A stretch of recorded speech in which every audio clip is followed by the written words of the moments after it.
Dear students, आज के इस लेक्चर में हम डिस्कस करेंगे डिस्पर्शन ऑफ लाइट। ये डिस्पर्शन क्या होता है, कैसे होता है और क्यों होता है, इसके टाइप्स क्या है, ये सब कुछ हम यहाँ पे डिस्कस करेंगे। सबसे पहले हम देखते हैं डिस्पर्शन। डिस्पर्शन का मतलब जो रहता है वो रहता है स्प्लिटिंग ऑफ लाइट, यानी लाइट का स्प्लिट होना, अलग अलग होना। ठीक है, अब ये स्प्लिटिंग किस वजह से होती है ये मैं दिखा दूंगा आपको। देखो, अगर हम वैक्यूम की बात करेंगे, वैक्यूम में जब लाइट पास होती है यानी इलेक्ट्रोमैग्नेटिक रेडिएशंस ट्रेवल करते हैं तो वो सेम स्पीड से ट्रेवल करते हैं, चाहे फिर वो कॉस्मिक रेज हो, गामा रेज हो, अल्ट्रावायलेट लाइट हो, विजिबल लाइट हो, इंफ्रारेड रेडिएशंस हो, कोई भी रेडिएशन हो, तो उनकी स्पीड सेम रहती है। लेकिन जब ये लाइट एक मीडियम से दूसरे मीडियम में पास होती है, फॉर एग्जांपल वैक्यूम से पानी में पास हुई या वैक्यूम से गिलास में पास हुआ, तो वहां पे लाइट जो है बेंड होती है, बेंडिंग ऑफ लाइट। वो बेंडिंग क्यों होती है? वो बेंडिंग होती है due to change in speed, क्योंकि उसकी जो स्पीड है वो चेंज हो जाती है लाइट की। यानी लाइट की जो स्पीड है जो पहले थी वो अब नहीं रहती है, वो चेंज हो जाती है। मान लीजिए अगर स्पीड ऑफ लाइट हम लेते हैं वैक्यूम में c और मीडियम में लेते हैं उसकी वेलोसिटी v, तो ये c/v जो ये कहलाता है रिफ्रैक्टिव इंडेक्स। ठीक है, अब इससे यानी वैक्यूम की वेलोसिटी से ये वेलोसिटी कितनी डिविएट करती है वो हमें दिखाता है कि इस सब्सटेंस का या इस मीडियम का रिफ्रैक्टिव इंडेक्स क्या है। फॉर एग्जांपल हमने वैक्यूम से वाटर में डाल दिया लाइट, वहां पे स्पीड चेंज होगी। अब कितनी चेंज होगी वो हमें बताएगा कि वाटर की या वाटर का जो रिफ्रैक्टिव इंडेक्स है वो कितना है, या वाटर में कितनी बेंडिंग होती है वो दिखाएगा। ठीक है, और बेंडिंग ऑफ लाइट को हम कहते हैं, इस बेंडिंग ऑफ लाइट को हम कहते हैं refraction. In when light passes from one medium to another medium and bends, this bending is called refraction. ठीक है, अभी तक हमने जो डिस्कस किया है वहां पे हमने रिफ्रैक्शन तो देखा, लेकिन उसका डिपेंडेंस ऑन वेलोसिटी वो नहीं देखा। वेलोसिटी का जो डिपेंडेंस है वो हमने नहीं देखा, किस पे? वेवलेंथ पे। यानी हमने वेलोसिटी डिस्कस की, हमने रिफ्रैक्शन डिस्कस किया, लेकिन उस रिफ्रैक्शन का वेवलेंथ पे या फ्रीक्वेंसी ऑफ लाइट पे क्या डिपेंडेंस है, यानी वेवलेंथ से कैसे चेंज हो जाता है रिफ्रैक्टिव इंडेक्स, या रिफ्रैक्शन कैसे चेंज होता है, या फ्रीक्वेंसी की वजह से कैसे चेंज होता है रिफ्रैक्टिव इंडेक्स, वो हमने नहीं देखा। अब यहां पे क्या करेंगे, यानी हमने अभी तक ये जो ना रिलेशन बिटवीन रिफ्रैक्टिव इंडेक्स और लैम्डा या फ्रीक्वेंसी नहीं देखा। यहां पे हम देखेंगे कि रिफ्रैक्टिव इंडेक्स का और वेवलेंथ का रिलेशन क्या है। फॉर एग्जांपल मेरे पास में एक प्रिज्म है, इस प्रिज्म के थ्रू मैं व्हाइट लाइट पास करता हूं। क्या करता हूं? व्हाइट लाइट जब पास होती तो दूसरे सिरे से हमको एक कलर्ड बैंड निकलता है जिसे हम कहते हैं विबग्योर। यानी वायलेट अलग, इंडिगो अलग, ब्लू, ग्रीन, येलो, ऑरेंज और रेड, ये अलग अलग निकलती है और एक बैंड बनाती है। यानी ये कलर्ड नहीं रहती है लाइट, व्हाइट नहीं रहती है, कलर्ड हो जाती है, कलर बैंड बन जाता है। ऐसा क्यों होता है? ऐसा इसलिए होता है क्योंकि ये जो कलर्स है ना, अलग अलग कलर्स, वायलेट, इंडिगो, ब्लू, ये अलग अलग एंगल पे बेंड होते हैं। और ये बेंडिंग किसकी ज्यादा होती है और किसकी कम, ये भी देखेंगे। देखो, अगर इसके हिसाब से देखेंगे तो यहाँ पे रेड की बेंडिंग कम हुई है, रेड ऑलमोस्ट स्ट्रेट चला, थोड़ा सा बेंड हुआ है, लेकिन ऑरेंज इससे थोड़ा ज्यादा बेंड हुआ और सबसे ज्यादा बेंड हुआ वायलेट। तो इसका मतलब जिस लाइट की फ्रीक्वेंसी सबसे ज्यादा होगी वो लाइट या वो कलर सबसे ज्यादा बेंड होगा जब हम एक मीडियम से दूसरे मीडियम, यानी फ्रॉम एयर टू प्रिज्म, जब हम इसको पास करेंगे। ठीक है, यानी यहां एयर से आ रही है लाइट, प्रिज्म के थ्रू जब पास होती है तो ये बेंड होती है। क्लियर? तो क्या ये बेंडिंग हर जगह होती है? हाँ, हर जगह होती है, लेकिन डिपेंड करता है शेप ऑफ मीडियम कैसा है। सपोज अगर हम दो प्रिज्म लेंगे, ऐसे प्रिज्म दो, एक ऐसा लेंगे, दूसरा लेंगे इसका उल्टा, अगर मैं इसके थ्रू पास करता हूं लाइट तो यहां पे भी बेंड हो जाएगी लाइट, लेकिन यहां पे दूसरा प्रिज्म है तो यहां पे फिर से ये कन्वर्ज हो जाएगी। यानी पहले स्प्लिट होता है, उसके बाद में यहां पे फिर रिकम्बाइन होता है और हमें यहां पे फिर से व्हाइट लाइट दिखेगा। राइट? अब अगर मैं इसके बदले में ऐसा स्लैब लूंगा, स्लैब, तो स्लैब में भी आपको दिखेगा ऐसा, ये लाइट तो बेंड होती है लेकिन आपको व्हाइट लाइट ही नजर आती है। इन एक्चुअल में स्लैब में क्या होता है, यहाँ पे वैसे ही स्प्लिटिंग और रिकम्बिनेशन होता है, इसीलिए यहाँ पे आपको कलर्स नजर नहीं आते हैं। यानी यहाँ पे पहले स्प्लिटिंग होती है, बाद में यहाँ पे वापस रिकम्बाइन होता है और आपको स्प्लिटिंग नजर नहीं आती। समझ में आया ना? वरना एक मीडियम से दूसरे मीडियम में जब लाइट पास होती है तो वहां पे स्प्लिटिंग ऑफ लाइट होती है, अलग अलग होते हैं ये कलर्स, ये अलग अलग लाइट्स अलग अलग हो जाती है, स्प्लिट हो जाती है। इसी स्प्लिटिंग को हम कहते हैं डिस्पर्शन। क्या कहते हैं हम? डिस्पर्शन। यानी यहाँ पे लाइट जो है यहाँ पे ये डिस्पर्स हुई, 7 कलर्स में स्प्लिट हुई, डिस्पर्स हुई। ये डिस्पर्स क्यों हुई? एक्चुअली इनका जो डिपेंडेंस है ना इस डिस्पर्शन का, वो है रिफ्रैक्टिव इंडेक्स पे। रिफ्रैक्टिव इंडेक्स यहां से यहां चेंज हो गया, तो रिफ्रैक्टिव इंडेक्स चेंज होने से यहां पे वेलोसिटी यानी वेलोसिटी चेंज हो गई। वेलोसिटी किस पे डिपेंड करती है? वेलोसिटी डिपेंड करती है फ्रीक्वेंसी पे।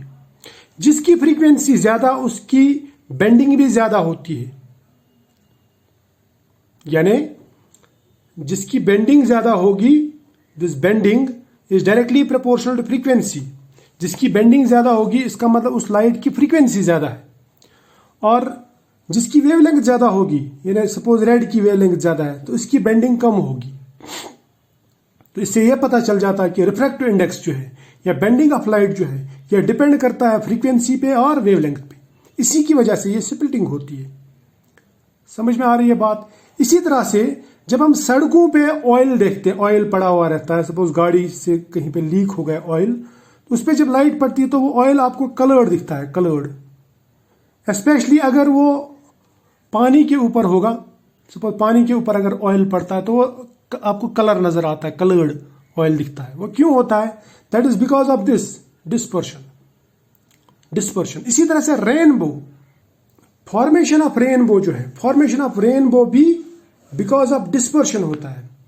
यानी सपोज ये व्हाइट लाइट है, ये यहां से आ रही है एक वाटर ड्रॉपलेट, क्योंकि रेनबो कब बनता है? जब बारिश होती है। बारिश होने के बाद में जो ड्रॉपलेट्स एयर में रहते हैं, छोटे छोटे ड्रॉपलेट्स, उनके थ्रू जब लाइट पास होती है तो यहाँ पे ये लाइट जो है ये एक मीडियम से दूसरे मीडियम में जा रही है, यहाँ पे इसकी बेंडिंग होगी और यहाँ पे इसका डिस्पर्शन होगा, तो आपको यहाँ पे 7 कलर्स यानी रेनबो दिखता है। रेनबो, व्हाइट लाइट कन्वर्ट हो जाती है 7 कलर्स में, रेनबो में कन्वर्ट हो जाती है। तो फिर मैं ये कहूंगा कि जो वेलोसिटी ऑफ लाइट है या वेलोसिटी ऑफ रेडिएशन है, किसी भी मटेरियल में वो डिपेंड करता है वेवलेंथ ऑफ लाइट पे। यानी velocity, this velocity of radiation in a material is wavelength dependent. ये वेवलेंथ पे डिपेंड करता है, ठीक है। या मैं बोलूंगा कि ये रिफ्रैक्शन जो है, रिफ्रैक्शन जो होता है ये डिपेंड करता है किस पे? वेवलेंथ पे डिपेंड करता है, वेलोसिटी पे डिपेंड करता है, और रिफ्रैक्शन की वजह से ही डिस्पर्शन हो जाता है।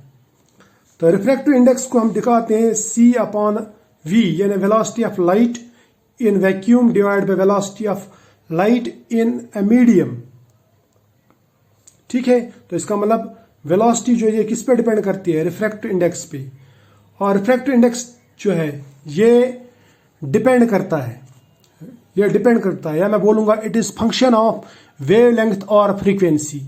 क्योंकि जितनी फ्रीक्वेंसी ज्यादा होगी उतना रिफ्रैक्शन ज्यादा होगा, उतना बेंडिंग ज्यादा होगा। रिफ्रैक्शन का मतलब रहता है बेंडिंग ऑफ लाइट। जितना वेवलेंथ ज्यादा होगा उतना रिफ्रैक्शन कम होगा। And this dependence of RI यानी रिफ्रैक्टिव इंडेक्स ऑन लैम्डा और फ्रीक्वेंसी यानी वेवलेंथ और फ्रीक्वेंसी इज कॉल्ड डिस्पर्शन। इसको हम कहते, इसी को हम कहते हैं डिस्पर्शन। तो डिस्पर्शन अगर आपसे कोई पूछे क्या होता है, तो इसका मतलब यह रहता है कि dependence of refractive index on lambda और frequency of light is called dispersion. या मैं ये कहूंगा variation of refractive index of a substance with wavelength और फ्रीक्वेंसी इज कॉल्ड डिस्पर्शन, ठीक है। और जिस मीडियम में डिस्पर्शन होता है उसे हम कहते हैं डिस्पर्सिव मीडियम। क्या कहते हैं? Dispersive medium. डिस्पर्सिव मीडियम, ये बात याद रखना। क्या कहते हैं इसको? Dispersive medium. तो ऑलमोस्ट हर एक मीडियम डिस्पर्सिव मीडियम रहता है, ठीक है। यानी हर एक मीडियम में डिस्पर्शन होता है। जब वैक्यूम से आप लाइट पास करेंगे किसी मीडियम में तो वहां पे बेंडिंग होनी ही होनी है। यानी ये जो रिफ्रैक्टिव इंडेक्स है, यानी मैं बोलूँगा रिफ्रैक्शन, ये होना है। अब रिफ्रैक्टिव इंडेक्स का जो डिपेंडेंस है ऑन वेवलेंथ और फ्रीक्वेंसी, उसी को हम डिस्पर्शन कहते हैं, और जिस मीडियम में डिस्पर्शन होता है उसको हम कहते हैं डिस्पर्सिव मीडियम। ठीक। और change in refractive index, rate of change of refractive index with wavelength या विद फ्रीक्वेंसी, इसको हम कहते हैं डिस्पर्सिव पावर। ठीक है, यानी वेवलेंथ के साथ में कितना फास्ट ये चेंज हो रहा है उसको हम कहते हैं डिस्पर्सिव पावर। ये बात याद रखना। Rate of change of Neeta in refractive index with wavelength is called dispersive power of that medium. Right. अब देखो, अगर हम जनरली देखेंगे तो रिफ्रैक्टिव इंडेक्स जो है वो मैंने आपको बताया कि वो इंक्रीज होता है विद इंक्रीज इन फ्रीक्वेंसी, यानी बेंडिंग ज्यादा होती है विद इंक्रीज इन फ्रीक्वेंसी। जिसकी फ्रीक्वेंसी, जिस लाइट की फ्रीक्वेंसी ज्यादा है उसकी बेंडिंग ज्यादा होती है, उसका रिफ्रैक्टिव इंडेक्स ज्यादा होता है। ठीक है, यानी उससे रिफ्रैक्टिव इंडेक्स बढ़ जाता है।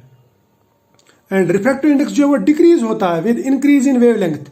इसीलिए रेड लाइट जो है वो कम डिस्पर्स होता है, या मैं बोलूंगा उसका कम रिफ्रैक्शन होता है as compare to violet light, क्योंकि वायलेट का फ्रीक्वेंसी ज्यादा है और वेवलेंथ कम है, जबकि रेड का वेवलेंथ ज्यादा है और फ्रीक्वेंसी कम है, इसलिए वहां पे डिस्पर्शन कम होता है। जिसका वेवलेंथ ज्यादा उसका डिस्पर्शन कम, जिसका वेवलेंथ कम उसका डिस्पर्शन ज्यादा। ठीक है, और वेवलेंथ और frequency inversely proportional to each other है। अब इस डिस्पर्शन को, यानी जहां पे रिफ्रैक्टिव इंडेक्स इंक्रीज हो विद इंक्रीज इन फ्रीक्वेंसी और डिक्रीज हो विद इंक्रीज इन वेवलेंथ, इसको हम कहते हैं नॉर्मल डिस्पर्शन। ये जनरली ऐसा ही होता है, नॉर्मल डिस्पर्शन, यानी यहाँ पे सिर्फ डिस्पर्शन होता है। लेकिन कहीं कहीं पे छोटी छोटी रेंजेस में, स्मॉल रेंज ऑफ फ्रीक्वेंसीज में क्या होता है, रिफ्रैक्टिव इंडेक्स डिक्रीज होता है, यानी उल्टा होता है विद इंक्रीज इन फ्रीक्वेंसी। यानी ये इंक्रीज होना चाहिए था लेकिन इंक्रीज के बदले में डिक्रीज होता है। इसको मैं बोलूंगा कि ये एबनॉर्मल बिहेवियर है, या मैं बोलूंगा कि यहां पे एबनॉर्मल डिस्पर्शन हो रहा है, या मैं बोलूंगा इसको एनोमलस डिस्पर्शन। एनोमलस डिस्पर्शन अगर मैं शॉर्टकट में बोलूं तो मैं बोलूंगा रिफ्रैक्टिव इंडेक्स का डिक्रीज होना विद इंक्रीज इन फ्रीक्वेंसी, इसको हम कहते हैं एनोमलस डिस्पर्शन या एबनॉर्मल डिस्पर्शन। बात समझ में आ रही है? अब अगर मैं आपको ग्राफिकली दिखाता हूं, सपोज हम रिफ्रैक्टिव इंडेक्स का और फ्रीक्वेंसी का एक ग्राफ बनाते हैं। ये ग्राफ में थोड़ा सा मॉडिफाई करता हूं। ये ग्राफ जो है ना आपको ऐसे नजर आएगा, ऐसे। ठीक, इस तरह नजर आएगा। अब इस ग्राफ में आपको दिखेगा कि यहां पे देखो, इस रीजन में यहां पे सीधा इंक्रीज होता है, increase in refractive index with increase in frequency, यानी जितनी हम फ्रीक्वेंसी बढ़ा रहे हैं यहां पे बढ़ रहा है, इस रीजन में बढ़ रहा है।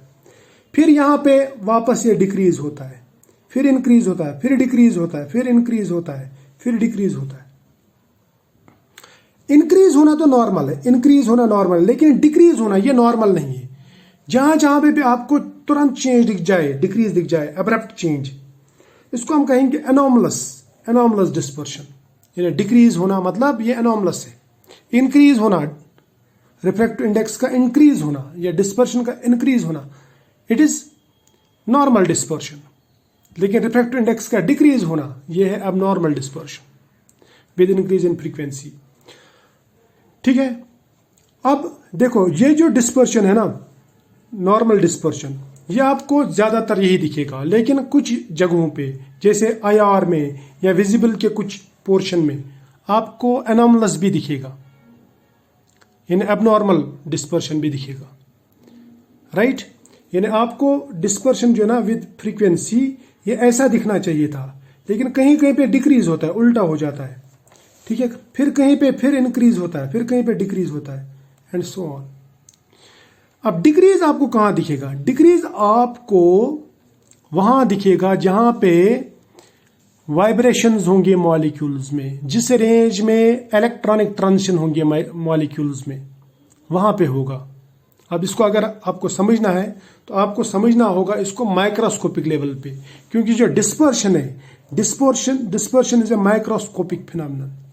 ये मैक्रोस्कोपिक फिनोमेनन नहीं, ये माइक्रोस्कोपिक फिनोमेनन है। ये मैं समझा दूंगा ये क्यों होता है ऐसा, ठीक है। तो अभी तक हमने जो समझा उसमें हमने ये समझा कि जो डिस्पर्शन होता है वो भी दो तरह का होता है। एक रहता है नॉर्मल डिस्पर्शन और एक रहता है एनोमलस डिस्पर्शन। नॉर्मल डिस्पर्शन जो है ये रियल डिस्पर्शन है, यानी इसमें रिफ्रैक्टिव इंडेक्स जो रहता है वो रियल रहता है, रियल। लेकिन यहाँ पे रिफ्रैक्टिव इंडेक्स इमेजिनरी हो जाता है, जो नहीं होना चाहिए था वही होता है। नॉर्मल का मतलब क्या रहता है कि रिफ्रैक्टिव इंडेक्स इंक्रीज होता है विद इंक्रीज इन फ्रीक्वेंसी, यानी नॉर्मल डिस्पर्शन में रिफ्रैक्टिव इंडेक्स इंक्रीज होता है विद इंक्रीज इन फ्रीक्वेंसी। इतना याद रख लेना, ठीक है। रिफ्रैक्टिव इंडेक्स का और डिस्पर्शन का रिलेशन याद रख लेना। हम डिस्पर्शन का मतलब क्या लेते हैं कि relation of refractive index with frequency and wavelength, उसी को हम डिस्पर्शन कहते हैं, ये बात याद रखना। अब रिफ्रैक्टिव इंडेक्स जनरली क्या होता है, increase with increase in frequency. अगर ऐसा हुआ तो ये नॉर्मल है। अब अगर ऐसा हो गया रिफ्रैक्टिव इंडेक्स पहले मैक्सिमम पे पहुंच गया, फिर अब्रप्टली फॉल हो गया, डिक्रीज हो गया, यानी पहले ऐसे इंक्रीज हो रहा है फिर अब्रप्टली डिक्रीज हो रहा है, तो इसको हम ये डिक्रीज होने को कहते हैं हम, ये है एबनॉर्मल या एनोमलस डिस्पर्शन। बात समझ में आ गई। अब यहां पे देखो, नॉर्मल में क्या होता है, रेड लाइट का रिफ्रैक्टिव इंडेक्स लो रहता है, जबकि वायलेट लाइट का हाई रिफ्रैक्टिव इंडेक्स रहता है, यानी इसकी बेंडिंग कम होती है, इसकी बेंडिंग ज्यादा होती है यहां पे, ठीक। अब यहां पे क्या होता है, यहां पे ऐसा नहीं होता। यहां पे कुछ रीजन्स में क्या होता है, कुछ रीजन्स में पहले इंक्रीज होता है और फिर बाद में डिक्रीज होता है। ऐसा क्यों होता है? ऐसा इसलिए होता है क्योंकि एबनॉर्मल डिस्पर्शंस जो होते हैं, एबनॉर्मल डिस्पर्शंस हमें दिखते हैं because of absorption of electromagnetic radiations. यानी वेलोसिटी चेंज तो दूर की बात है, रिफ्लेक्शन दूर की बात, यहां पे लाइट ही एब्जॉर्ब होती है। और लाइट कब एब्जॉर्ब होती है, जब इलेक्ट्रॉन्स की ऑसिलेशंस, या मैं बोलूंगा इलेक्ट्रॉनिक ट्रांजिशंस और वाइब्रेशनल ट्रांजिशंस या रोटेशनल ट्रांजिशंस की रेंज में लाइट हो। फॉर एग्जांपल वाइब्रेशन और रोटेशन IR माइक्रोवेव की वजह से होता है, और इलेक्ट्रॉनिक ट्रांजिशन विजिबल रेडिएशन और अल्ट्रावायलेट रीजन की वजह से होता है। अगर हमने जो लाइट डाली वो मॉलिक्यूल्स पे पड़ी और मॉलिक्यूल्स की रिक्वायरमेंट इलेक्ट्रॉनिक ट्रांजिशन के लिए जो एनर्जी लगती है, वो लाइट और इंसिडेंट लाइट अगर मैच हो गई, यानी इंसिडेंट फ्रीक्वेंसी और नेचुरल फ्रीक्वेंसी ऑफ एटम्स और मॉलिक्यूल्स की जो है वो अगर मैच हो गई, बराबर हो गई, तो वहां पे तो एब्जॉर्ब होगी लाइट। इसीलिए हमको ऐसा डिक्रीज दिखेगा, एब्जॉर्प्शन दिखेगा, यानी डिक्रीज इन रिफ्रैक्टिव इंडेक्स दिखेगा, RI दिखेगा, क्योंकि लाइट ही एब्जॉर्ब हो रही है, राइट। तो ये जो यहां पे आपको एबनॉर्मल डिस्पर्शन दिखता है, ये एक्चुअली मॉलिक्यूल्स और एटम्स लाइट को एब्जॉर्ब करते हैं। किसके लिए एब्जॉर्ब करते हैं? फॉर इलेक्ट्रॉनिक ट्रांजिशन या फिर वाइब्रेशनल ट्रांजिशन या रोटेशनल ट्रांजिशन। समझ में आया? लेकिन ये जो है ये वाला, ये नैरो है ना, कुछ रेंजेस में होती है, मैं बोलूंगा ये नैरो है, नैरो रेंजेस में होती है, नैरो रेंज। जबकि नॉर्मल डिस्पर्शन जो होता है वो ब्रॉड रेंज में होता है। अब नॉर्मल डिस्पर्शन में क्या होता है, सपोज रिफ्रैक्टिव इंडेक्स और वेवलेंथ का हमने ग्राफ बनाया, जितना हम वेवलेंथ बढ़ाएंगे उतना रिफ्रैक्टिव इंडेक्स कम होगा, यानी change in rate of change of refractive index with wavelength is negative, क्योंकि ये डिक्रीज होगा विद इंक्रीज इन वेवलेंथ, ठीक है। या मैं बोलूंगा refractive index increases with increase in frequency, ये हमें मालूम है, ठीक है। अब देखो, अब अगर मैं एबनॉर्मल का देखो, एबनॉर्मल क्या कब होता है, मान लीजिए हमने रिफ्रैक्टिव इंडेक्स का और लैम्डा का ग्राफ बनाया, तो हमें क्या दिखना चाहिए, ऐसा decrease in wavelength, sorry decrease in refractive index with increase in wavelength. समझ में आया ना?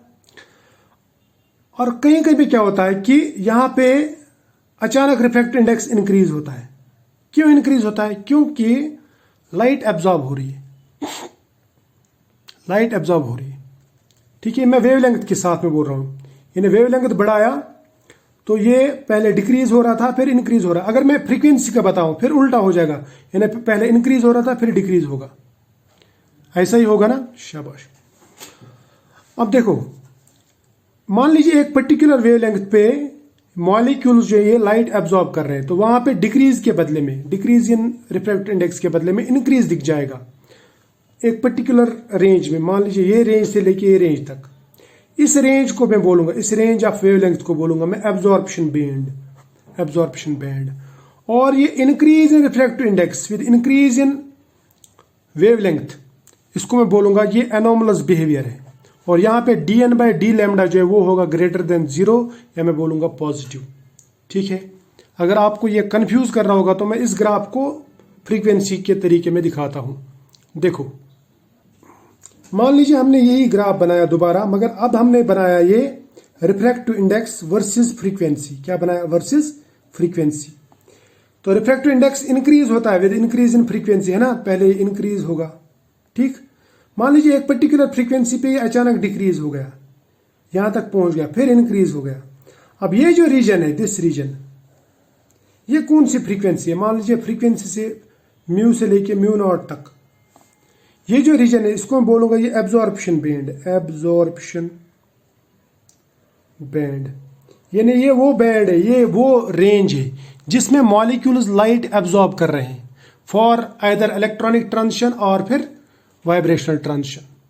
ये कब होगा? ये होगा या तो IR रीजन में या फिर विजिबल और अल्ट्रावायलेट रीजन में, कहीं कहीं जगह पे जहां पे इलेक्ट्रॉन्स की ऑसिलेशन फ्रीक्वेंसी और जो लाइट की फ्रीक्वेंसी वो जब मैच हो जाए, यानी जहां पे रेजोनेंस हो जाए, जहां पे रेजोनेंस हो जाए, जहां पे फ्रीक्वेंसीज मैच हो, लाइट की फ्रीक्वेंसी और मॉलिक्यूल्स या एटम्स की oscillation frequency, normal oscillation frequency, जिसको बोलते हैं harmonic oscillation frequency, normal harmonic frequency, वो जब मैच हो जाए तब ऐसा होगा।